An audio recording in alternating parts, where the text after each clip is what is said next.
Goal setting. Some people know exactly what they want in life, and some people seem to have a hard time deciding what to do. Choosing a goal doesn't have to be difficult. Whether you feel you are not sure of what goals to have in life, or if you feel it's impossible to choose from the many possibilities, the answer is to pick something that is positive. If you don't yet have an idea of what you're passionate about, pick something that you at least think you'd be pleasant to do, or at least pleasing goal to have. You'll find that as you pursue this goal, life will show you more ideas and awaken the passion within you. Follow these guidelines and see what goals and dreams surface for you. So, on a sheet of paper, make a list of your dreams, your goals, and everything you want to accomplish. If you have a clear idea of what you want, list those goals on the sheet of paper. And if you don't, list the things that would make you feel happy or bring you joy. Have fun with the list. Try to make your list quickly without overthinking it. Try to list as many things as you can think of in 10 minutes or less. Start now. Next, on the goals you want to be a priority. So, of all of your list of goals, highlight the top 3 that would bring you the most joy, happiness, or get you closer to what you want to do, would make everything else unnecessary if you just completed a couple of these. So use, on the back side of that sheet, you can start write your top 3 priorities. Once you have identified your top 3 goals, categorize your remaining goals in the order of importance. So then you can kind of prioritize the rest of the list based off of your top 3. Finally, take action. Start today by taking one step toward each of your top priorities. For each goal you've identified, do the following. Begin writing an affirmation that supports you as you work toward fulfilling this goal. Next, plan a course of action. Decide what you feel is the best first step you could take. An idea for your second step may then come to you immediately, or you may want to sit in silence for a few moments to see what comes up. Your plan could come as a hunch, an idea, an action. Whatever it is, follow this positive idea and see where it takes you. 3. Repeat this process of affirming your goal and reviewing your action plan daily. As you continue to take steps towards your priorities, you'll notice that life will take steps to help you. Take notice when a coincidence happens that helps you on your journey, or good news comes out of the blue. These are ways life supports you.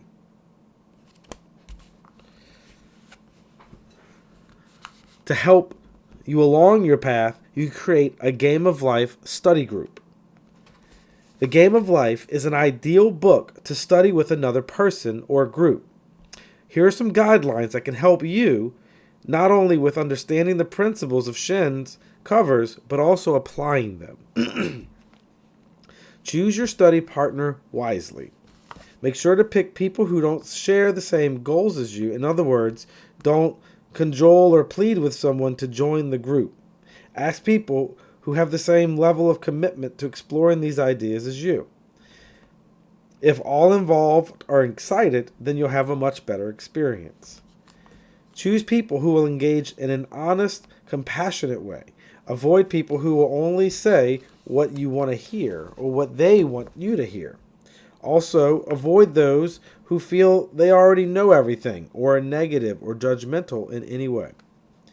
You can find potential study partners within your family, your group of friends, and acquaintances you don't know well but admire and would like to know better. Think of people from your church or work, neighbors, social organizations, or other groups that you belong to or have belonged to in the past. 2. Meet consistently.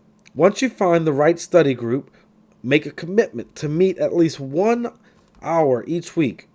Meeting in person is preferable, but you can also have discussions over phone or Zoom, and if a meeting in person isn't possible. I always meet with people over Zoom. It's great. Don't cancel meetings lightly. The more serious you take this, the better your results.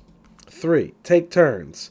Finally, choose people who engage with you as much as you engage with them. It's not fun studying with someone who only talks about themselves and doesn't ask others questions. If you're finding the discussion are skewing towards one or two people who talk more than the others, try giving each person a set period of time to talk about how their ideas in the book relate to their life. When time is up, move to the next person. When one person dominates, the group experience is lessened. Connect daily. Connecting to another person daily will create more focus on the principles, which in turn will make you more apt to apply the principles in your life. Connecting can be as simple as a 2-minute phone call where you take turns saying affirmations out loud, or a quick email. You write with the affirmations and you are repeating that day. This short amount of time should be solely focused on applying the ideas in the book to your lives. There's always a temptation to talk about other things, but avoid the temptation and stay focused on the spiritual teaching. Try to connect first thing in the morning so that you begin the day focused on positivity. 5. Stay the course. Meet consistently until the entire book has been read. If you study 1 chapter a week, you'll meet for 10 weeks. Don't give up halfway through the process. Reward completion. At the end of studying the book, reward yourselves with a celebratory meal or toast to your accomplishment. 7. Continue your study. The lessons in the game of life are timeless. Once you've finished reading the book with your group, you might starting over from the beginning with the same group or a different room and seeing what new things you notice this time around. You might choose a different book by Florence Schinn. She wrote the sequel called The Game of Life, and Your Word is Your Wand. Or you could choose to expand your study in metaphysics with a new book.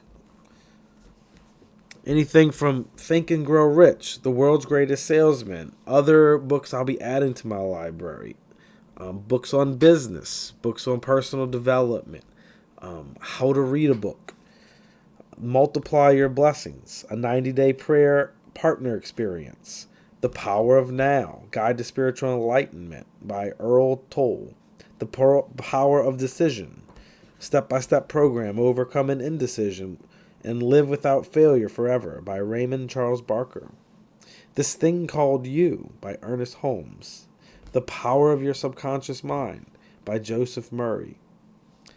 So, in closing, let me say that I admire your commitment to living your life in the best possible way. As you finish this book, make sure to look back over all the questions you've answered along the way and actions you've taken. Applaud yourself for taking yourself and your life serious enough to treat it with the love and care that you have as you read through these pages or listened here on YouTube. One more thought. Please know that while we may not have met in person, I believe in you. And I'm definitely rooting for you. I believe in the power of life to work through you, and I believe that you have everything you need to live successful, happy, positive life. Now go and hand a copy or share this video to someone who needs it and someone you believe in. And this way, you'll not only be maximizing the blessings that life is unfolding for you, but you'll be creating a more beautiful world. Namaste.